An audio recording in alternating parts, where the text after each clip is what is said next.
দর্শক সবাইকে আমন্ত্রণ জানাচ্ছি বৈশাখী টেলিভিশনের সাপ্তাহিক স্বাস্থ্য বিষয়ক আয়োজন এসপি হসপিটাল সরাসরি ডাক্তারের আজকের পর্বে পুরো আয়োজন জুড়ে আপনাদের সাথে আছি আমি ডক্টর ফারজানা আলী। আজ আমরা এই পর্বে রোগের সাথে সাথে এমন একটি বিষয় নিয়ে কথা বলবো যে বিষয় নিয়ে আমাদের মধ্যে অনেকেরই আগ্রহ আছে এবং জানার সাথে সাথে এই কোর্সটিতে আসলে ভর্তি হতে পারবেন কারা, এই বিষয় নিয়ে কথা বলবো। দর্শক আজ আমরা কথা বলবো বাংলাদেশের ফিজিওথেরাপি চিকিৎসা এবং ফিজিওথেরাপি কোর্স এই বিষয়টি নিয়ে, এবং সাথে আমরা আলাপ করব যে ঘাড়, গলা বা কোমর ব্যথার ক্ষেত্রে আসলে ফিজিওথেরাপি কতটা গুরুত্ব বহন করে। আর এই বিষয়ে আলোচনায় আমাদের সাথে স্টুডিওতে উপস্থিত আছেন ডক্টর মোহাম্মদ ইব্রাহিম খলিল, সহযোগী অধ্যাপক, Dhaka college of physiotherapy, senior consultant, SP hospital. দর্শক এই মুহূর্তে আমাদের আয়োজনটি সরাসরি সম্প্রচারিত হচ্ছে। আপনারা আমাদের সাথে আলোচনায় সম্পৃক্ত হতে পারেন স্কলে দেখানো নম্বরে ফোন করে প্রশ্ন করার মাধ্যমে এবং জেনে নিতে পারেন বিশেষজ্ঞ চিকিৎসকের পরামর্শ। আপনাকে আমন্ত্রণ জানাচ্ছি আমাদের আজকের পর্বে। কেমন আছেন? ফিজিওথেরাপি নিয়ে কিন্তু আমরা প্রায়ই দেখা যায় যে কোমর ব্যথা বা ঘাড়ের ব্যথা হলো, সেক্ষেত্রে আসলে ফিজিওথেরাপি কিন্তু অত্যন্ত গুরুত্ব বহন করে। শুরুতে আমি একটু ফিজিওথেরাপি চিকিৎসা নিয়ে জানতে চাই যে এই চিকিৎসাটা আসলে কি? ধন্যবাদ। ফিজিওথেরাপির যে ডেফিনেশন আমরা দিই, it's the modern branch of medical science which deals with the treatment just to cure the certain condition, it may be medical condition or disease. আরেকটু সহজ করে বলি যে আমরা সাধারণত যদি কারো চোখের সমস্যা থাকে আমরা নিশ্চয়ই চোখের ডক্টরের কাছে যাই। আমার যদি কোনো হাড় ভেঙে যায় তা আমরা অর্থোপেডিক্সের কাছে চলে যাই। আমাদের কোনো গাইনিক সমস্যা হলে নিশ্চয়ই আমরা গাইনোকোলজিস্টের কাছে চলে যাই। এইভাবে আমরা কিন্তু কার্ডিয়াক সমস্যা হলে কার্ডিওলজিস্টের কাছে চলে যাই। তাহলে ব্যথা রোগীরা কোথায় যাবে? আসলে ব্যথা রোগীর প্রথমেই আমাদের আহ্বান থাকবে যে অবশ্যই যখনই ব্যথা হবে একজন বিশেষজ্ঞ ফিজিওথেরাপিস্টকে প্রথমে দেখিয়ে আগে ডিটেক্ট করতে হবে আসলে সমস্যাটা কোথায়। যদি এমনটি হয় যে তার নর্মালি কোনো মাসল স্ট্রেন অথবা নার্ভের সামান্য ধরনের কোনো প্রেশারের কারণে নামনেস আছে, নিউরোপ্যারেক্সিয়া আমরা যেটাকে বলি, তাহলে কিন্তু খুব সহজে 1-2 দিনের মধ্যে ভালো হয়ে যাওয়ার কথা। কিন্তু ব্যাপারটা যদি এমন হয় যে কোনো ডিস্কের প্রবলেম আছে, যেমন সার্ভাইকেলে যদি ডিস্কের প্রবলেম থাকে, কোমরে যদি কোনো ইন্টারভার্টেবল ডিস্কের প্রবলেম থাকে যেটাকে আমরা বলি পিএলআইডি, তাহলে সেই ক্ষেত্রে আরও প্রিসাইজ ওয়েতে জানার জন্য অবশ্যই সুন্দর একটা আমাদের ডায়াগনোসিস করতে হবে, যেটা দিয়ে আমরা জানতে পারবো যে আসলে তার সমস্যাটা কতটুকু বা পিএলআইডি হাইলে কোন গ্রেডে আছে। যেমন পিএলআইডি 4টা গ্রেড রয়েছে, তো আপনার যদি একটা এমআরআই করি তারপরে কিন্তু আমরা ডিটেক্ট করতে পারবো আসলে কতটা ডিস্কের সমস্যা এবং কোন ডিগ্রিতে আছে, এবং অ্যাকর্ডিংলি যে ফিজিওথেরাপি দেওয়া হয় তাহলে কিন্তু এর থেকে সম্পূর্ণ মুক্ত পাওয়া যায়। কারণ এই যে আপনি প্রশ্নটা করলেন যে নেক পেন এবং ব্যাক পেন, এই ক্ষেত্রে কিন্তু যদি নর্মাল কোনো পেন হয় তাহলে নর্মাল ইমার্জেন্সি অ্যাকুট স্টেজে ব্যথার ওষুধ খেলে ভালো হয়ে যেতে পারে। বাট যদি এমনটি হয় কোনো স্ট্রাকচারাল অ্যানোমালিস, তাহলে সেটা অবশ্যই সেখানে কারেক্টিভ এক্সারসাইজ করতে হবে, যেটাকে আমরা বলি therapeutic exercise, evidence based practice. সেটা দিয়ে কিন্তু নির্মূল করতে হবে এবং এটা হচ্ছে স্থায়ী সমাধান। খুব সুন্দর করে কিন্তু আপনি বললেন যে স্থায়ী সমাধানের বিষয়। আমি কিন্তু পিএলআইডি নিয়ে, রোগটি নিয়ে আপনি বলছিলেন, অনেক সময় দেখা যায় পিএলআইডির রোগীদের ক্ষেত্রে চিকিৎসা নিচ্ছে, দীর্ঘদিন ধরে ওষুধ খাচ্ছে, অনেক সময় হচ্ছে অপারেশনও করছে, কিন্তু তারা বলছে যে ভালো হচ্ছে না। আসলে কেন? ধন্যবাদ, খুবই গুরুত্বপূর্ণ প্রশ্ন। আমাদের কাছে আসলে এত রোগী আসে যারা হয়তো দেখা যাচ্ছে বাইরে সিঙ্গাপুর, মাদ্রাস, ইন্ডিয়া, ভ্যালোর, বাংলাদেশও বিভিন্ন জায়গায় পিএলআইডি অপারেশন করে ফেলছে, কিন্তু রুগীদের সেই অবস্থার কিন্তু কোনো উন্নতি হয় না। এসে বলে, স্যার গত বছর তো অপারেশন করলাম কিন্তু সেই ব্যথা তো রয়ে গেল, এখন আবার গেলাম বলতেছে আবার অপারেশন করতে হবে। এই যে একটা হ্যাজার্ড, এই জন্য আমরা সাধারণত এসপি হসপিটালের পক্ষ থেকে একটা বার্তা দেওয়ার চেষ্টা করি সবসময় যে পিএলডি মানেই যে সবসময় আপনার অপারেশন করতে হবে ব্যাপারটি তা নয়। এবং ম্যাক্সিমাম ক্ষেত্রে আমাদের পরীক্ষিত গত 25 বছরে যে পিএলআইডি রোগের সাধারণত অপারেশন লাগে না। এখন কেন হচ্ছে তাহলে? ভালো কেন হচ্ছে না? অপারেশন করে ভালো তো হওয়ার কথা ছিল। আমি সবসময় বলি আমাদের মেরুদণ্ডের যে হাড়গুলি এটা সুপিসের মতো একটার উপর একটা সাজানো আছে খুব সুন্দরভাবে, প্রতি 2টা হাড়ের মাঝে আবার একটা ইন্টারভার্টেবল ডিস্ক থাকে। এই যখনই আপনি কোনো জায়গায় একটা ডিসেক্টমি করলেন, কেটে ফেললেন, তখন কিন্তু ওই জায়গাটি নড়বড়ে হয়ে গেল। তখন দেখা যায় হয়তো যেটা অপারেশন করেছিল এটা সাকসেসফুল হয়েছে, that's well and good, but উপরের যে ডিস্কগুলি আছে সেটা আস্তে আস্তে সময়ের সাপেক্ষে টাইম বিং আস্তে আস্তে আবার চেপে বসে, যার জন্য ডিস্কে আবার প্রেশারাইজ করে এবং পার্শ্ববর্তী যে স্পাইনাল কর্ড বা নার্ভকে কম্প্রেস করে, যার জন্য ব্যথা দেখা যায় আগের মতোই চলে যাচ্ছে। এটা হতে পারে যেটা অপারেশন করছে সেটারও ত্রুটি, অথবা নতুন কোনোভাবে সৃষ্টি হয়েছে। এই জন্য দেখা যাচ্ছে আমাদের হসপিটালে যত রোগী আসে, একবার যারা অপারেশন করছে দেখা যাচ্ছে যে একাধিকবার করা, কেউ 2বার করছে, কেউ 3বার করছে, এবং এখনও সে অপারেশনের কথাই বলছে। এবং তাদের ক্ষেত্রেও আমরা বলবো যে যাদের অপারেশন একবার করে ফেলছেন আনসাকসেসফুল, তাদের ফার্দার আর করার দরকার নেই। কারণ হচ্ছে যে আমাদের পরীক্ষিত দেখা যাচ্ছে যে সমস্ত ক্ষেত্রে এরকম বারবার হ্যাজার্ড হচ্ছে, কমপ্লিকেশন হচ্ছে, ব্যথা যাচ্ছে না, তাদের ক্ষেত্রে আসলে কনজারভেটিভ ট্রিটমেন্ট হলো বেস্ট। কারণ আপনি কতবার কাটবেন? আমাদের যে ডিস্কগুলি এই প্রতি দুইটা হাড়ের মাঝে এই ডিস্কগুলি কিন্তু চলমান একদম অনেকগুলি ডিস্ক, আমরা হিসেব করলে কমপক্ষে 12টা ডিস্ক এভাবে রয়েছে 33টা হাড়ের ভিতরে, কারণ আমাদের নিচের হাড়গুলি স্যাক্রান কক্সিস যেগুলো ফিউজড, ওগুলোতে আবার ইন্টারপ্রেটর ডিস্ক নেই। তো এনিহাউ এই যে এতগুলি ডিস্ক আছে এত বারবার কাটা যাবে না এবং কেটেও তো কোনো সমাধান হচ্ছে না, যার জন্য প্রথমে যদি একজন বিশেষজ্ঞ ফিজিওথেরাপিস্টের শরণাপন্ন হয়ে তার ডায়াগনোসিস অনুযায়ী ফিজিওথেরাপি গ্রহণ করে, সেক্ষেত্রে আমরা অনেকটাই আশা করি, যেহেতু পরীক্ষিত একদম রিসার্চ বেসড, যে আসলে রোগী ভালো হয়ে যায়। এবং পিএলআইডি আসলে আমরা কোনো রোগ মনে করি না, আমরা সবসময় মনে করি ইটস এ মেডিকেল কন্ডিশন এবং এটা সম্পূর্ণ নির্মূল সম্ভব।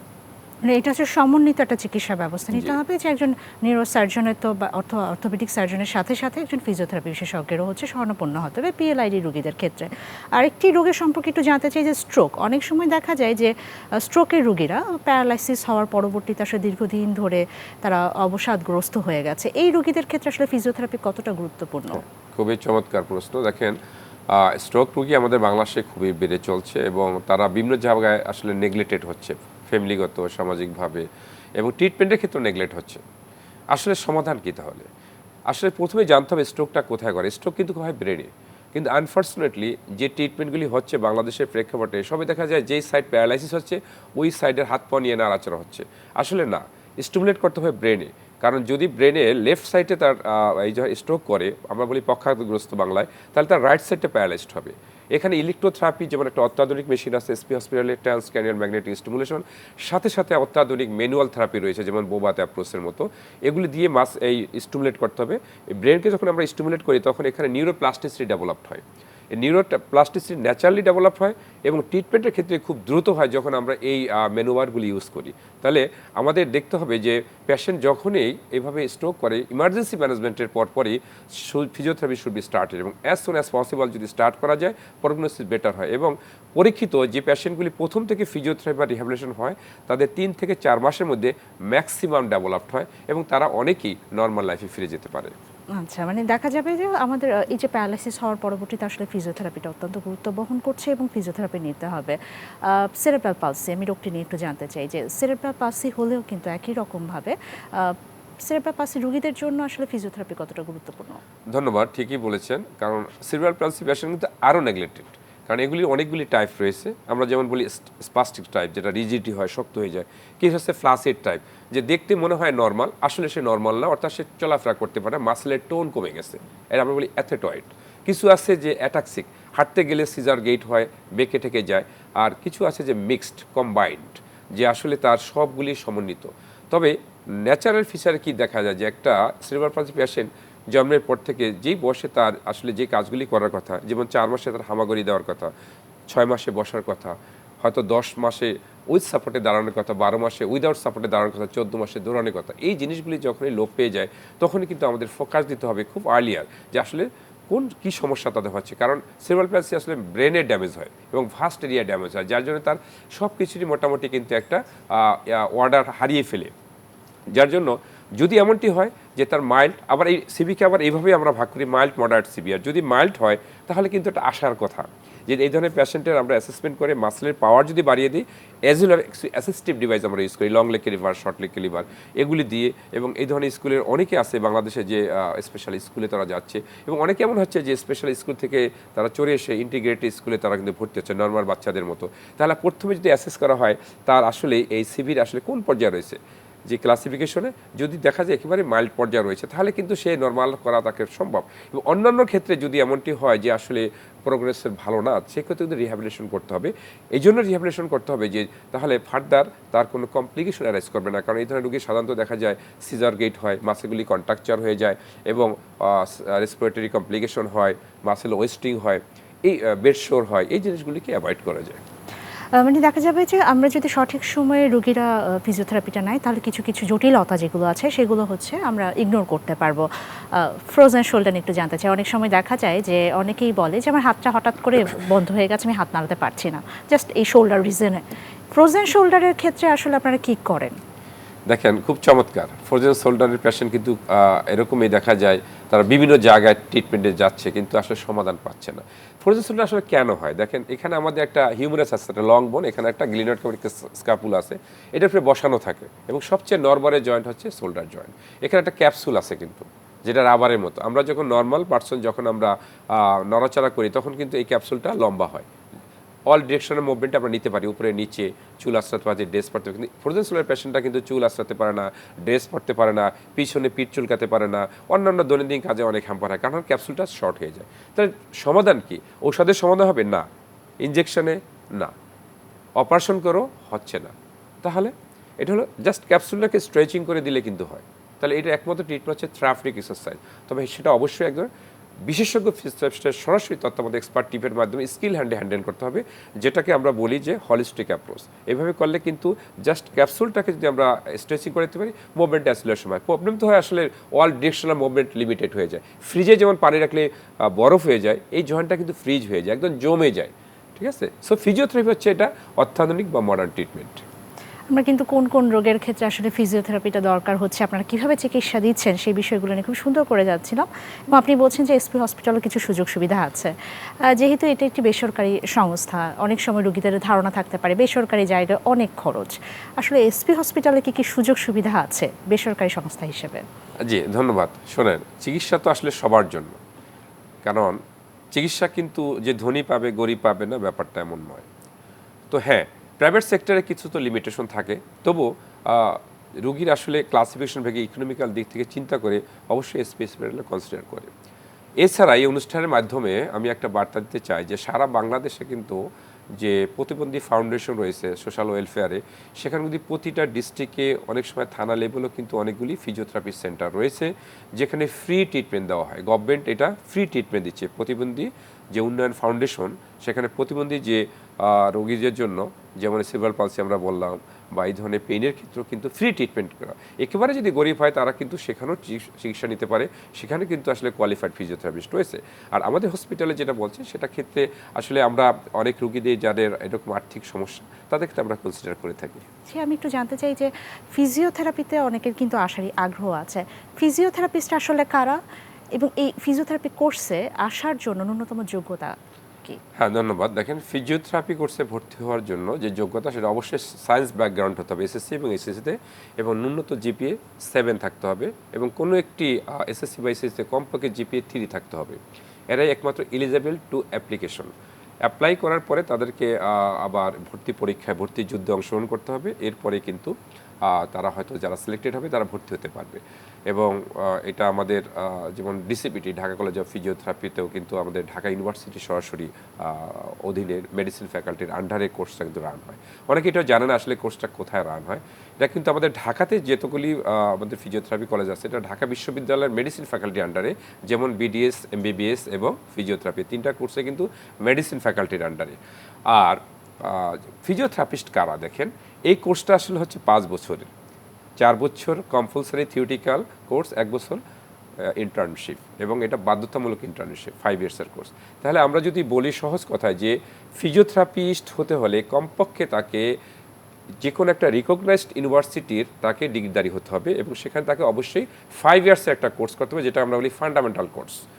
এবং এর ব্যতিক্রমে যদি কেউ আসলে প্র্যাকটিস করে, সেটা ম্যাল প্র্যাকটিস বলেই আমরা ধরে নিই। এবং আমাদের বাংলাদেশ রিহ্যাবিলিটেশন কাউন্সিল অ্যাক্ট 2018-তে, যেটা জাতীয় পার্লামেন্টের লাস্ট পার্লামেন্টে পাস হয়েছে লাস্ট দিনে, সেখানে খুব স্পষ্ট বলা আছে যে যারা কোনো রিকগনাইজড ইউনিভার্সিটি থেকে কমপ্লিট করবে এই 5 ইয়ার্সের কোর্স, তারাই একমাত্র ফিজিওথেরাপিস্ট। এই জন্য রুগীদের উদ্দেশ্যে আমরা বলবো যে যখন আপনার ট্রিটমেন্ট নেবেন, আপনি দেখবেন যার কাছ থেকে ট্রিটমেন্ট নিচ্ছেন সে কি আসলে কোয়ালিফাইড ফিজিওথেরাপিস্ট কিনা, তার ইউনিভার্সিটি, রিকগনাইজড ইউনিভার্সিটির ডিগ্রি আছে কিনা। এটা কিন্তু এখন সময়ের দাবি। কারণ হচ্ছে যে অনেক রুগীরাই বলে যে ফিজিওথেরাপি তো নিচ্ছে কিন্তু ভালো তো হচ্ছে না।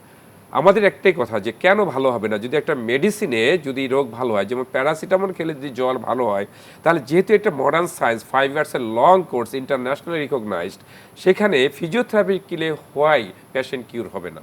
সো সেই জন্য পেশেন্টেরও সচেতনতার জন্য আমরা বলবো যে অবশ্যই, কারণ এখন কিন্তু ইন্টারনেটের যুগ, আপনি কিন্তু সার্চ দিলেই দেখতে পাচ্ছেন কোথায় কোন ডক্টর বসে, তার কি কোয়ালিফিকেশন, সবই কিন্তু অ্যাভেলেবেল।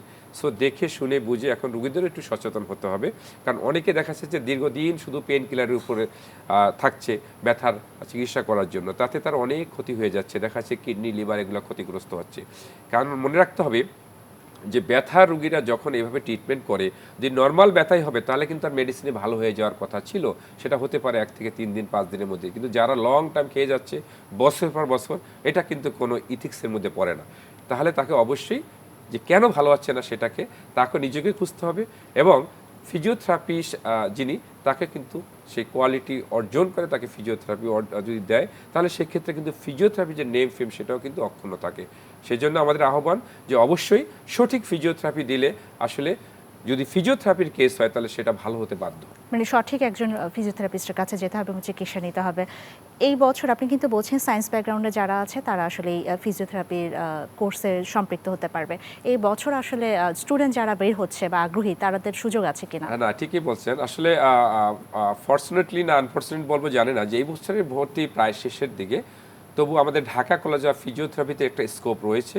যেহেতু আমাদের যে সিট সংখ্যা ছিল সেটা বৃদ্ধি পেয়েছে, যেহেতু আমাদের ডিমান্ড বেশি, ঢাকা কলেজের অনেক কোয়ালিটি এডুকেশন দেওয়া হয়, সেক্ষেত্রে কিছু সিট এখন খালি আছে। আমাদের আগে যে সিট বরাদ্দ ছিল ঢাকা ইউনিভার্সিটি শেষ হয়ে যাওয়ার পরে এখন কিছুটা সিট বাকি আছে, যেটা আসলে আমাদের এখন একটা স্কোপ আছে। যারা এখন ভর্তি হতে ইচ্ছুক তারা খুব দ্রুত যদি আসে তাহলে হয়তো তাদেরকে স্কোপ করে দেওয়ার একটা সুযোগ রয়েছে। ধন্যবাদ। আমরা একটু চিকিৎসার ব্যবস্থায় চলে যাই। যে ফিজিওথেরাপির যে চিকিৎসার কথা, আমরা বিভিন্ন রোগের ক্ষেত্রে কিন্তু আপনি খুব সুন্দর করে বলছেন যে ফিজিওথেরাপি কখন দরকার হচ্ছে। আমি একটু হাঁটু ব্যথা রোগীদের সম্পর্কে একটু জানতে চাই যে হাঁটু ব্যথা রোগীরা অনেক সময় দেখা যায় দীর্ঘদিন ধরে চিকিৎসা নিচ্ছে, অনেকে ফিজিওথেরাপিও নিচ্ছে, তারপরে তার ভালো হচ্ছে না। এই ধরনের রোগীগুলোর ক্ষেত্রে আপনারা কি করেন? দেখেন, হাঁটু ব্যথা সবসময় আমরা বলি যে হাঁটু ব্যথা কেন হচ্ছে, ব্যথাকে আমরা বলি যে বন্ধু, ব্যথা আছে বলেই কিন্তু আমরা ট্রিটমেন্টের জন্য যাই। ব্যথা কিন্তু কোনো অসুখ না, ব্যথাটা হচ্ছে একটা সিমটম, উপসর্গ। ব্যথার পিছনে যে কারণটা আসে সেটাকে আমাদের সে লুকায়িত কারণটাকে আবিষ্কার করে তারপরে ট্রিটমেন্ট করতে হবে। এখন দেখেন, যেটা বলে হাঁটু ব্যথা সাধারণত যেটা হয় যে অস্টিওআর্থ্রাইটিস। কেন হয়? আমাদের উপরে নিচে যে হাড় আছে, আমরা বলি ফিমার এবং টিবিয়া, এটা কিন্তু আস্তে আস্তে বসে যায় এবং জয়েন্ট স্পেসটা কমে যায়। কমে গেলে কি হয়, ভিতরে যে স্ট্রাকচারগুলি আছে, মিনিসকাস, লিগামেন্ট, তারপর হচ্ছে সাইনোভিয়াল ফ্লুইড, ক্যাপসুল, বার্সা, এগুলোকে প্রেশারাইজড করে। যেমন ঘাসের উপরে যদি গাছ পড়ে তাহলে প্রথমে হলুদ হয়, আস্তে আস্তে পচে যায়। এই স্ট্রাকচারগুলি যখন অতিরিক্ত চাপে থাকে তখন কিন্তু এগুলি আস্তে এগুলা পচে তখন ফ্লুইড বা পানি জমে, ইলেকট্রোলাইট জমে, যেগুলোকে আবার বের করতে হয়। এখন কথা হচ্ছে কেন হচ্ছে, এটা রিসার্চ বলছে যে যাদের এরকম দুই হাঁটুতেই ব্যথা থাকে সাধারণত, তাদের বাইলেটারাল এই নি জয়েন্ট পেনের অন্যতম কারণ হচ্ছে যে তার অবশ্যই লাম্বার রিজনে বা ডিস্ক একটা সমস্যা রয়েছে। ডিস্কের সমস্যা থাকলে ওখানে যে নার্ভে কম্প্রেশন করে সেই নার্ভটা কোমর থেকে পায়ের নিচ পর্যন্ত চলে গেছে, সবগুলি মাসেলকে তখন দুর্বল করে ফেলে, বিশেষ করে কোয়াড্রিসেপস বা হ্যামস্ট্রিং মাসেলকে। তখন আমাদের এই হাঁটুর যে মাসেল, এটা পিলারের মতো কাজ করে, তখন তারা আর ধরে রাখতে পারে না, তখনই কিন্তু হাড়ে হাড়ে বসে যায়। অনেক সময় পেশেন্ট বলে যে উঠতে বসতে নামাজ পড়তে আমাদের কটকট শব্দ হয়, আস্তে আস্তে ব্যথা হয়, ফুলে যায়, অনেক সময় পানি জমে। এটাই কিন্তু আসলে মেকানিজমের কারণ। তাহলে সমাধান কি? সমাধান কি ঔষধ? নো, কোনো এরকম মেডিসিন নাই, ইঞ্জেকশন নাই যে আপনি ইঞ্জেকশন দেওয়ার পরে হাড় দুইটা স্পেসটা বেড়ে যাবে, জয়েন্ট স্পেস বেড়ে যাবে।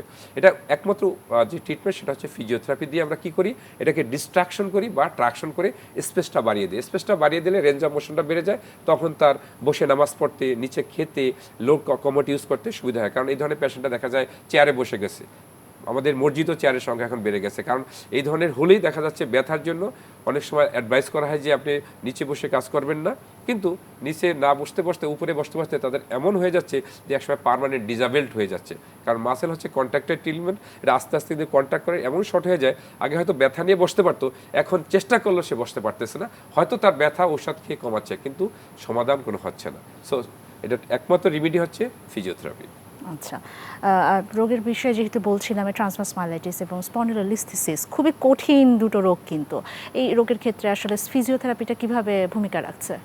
দেখেন, ট্রান্সভার্স মাইলাইটিস হলে যেটা হয়, স্পাইনাল কর্ডে ইনফ্লামেশন হয়, আমরা বলি মেডিকেল ভাষায় ইনফ্লাম হয়, প্রদাহ হয়। এটা যদি হয় তখন দেখা যায় পেশেন্টের এমন অবস্থা হয় যে 4 হাত পায়ে প্যারালাইসিসের মতো হয়, দুর্বল হয়ে যায়, বিশেষ করে লোয়ার লিম্বটা খুবই দুর্বল হয়ে যায়।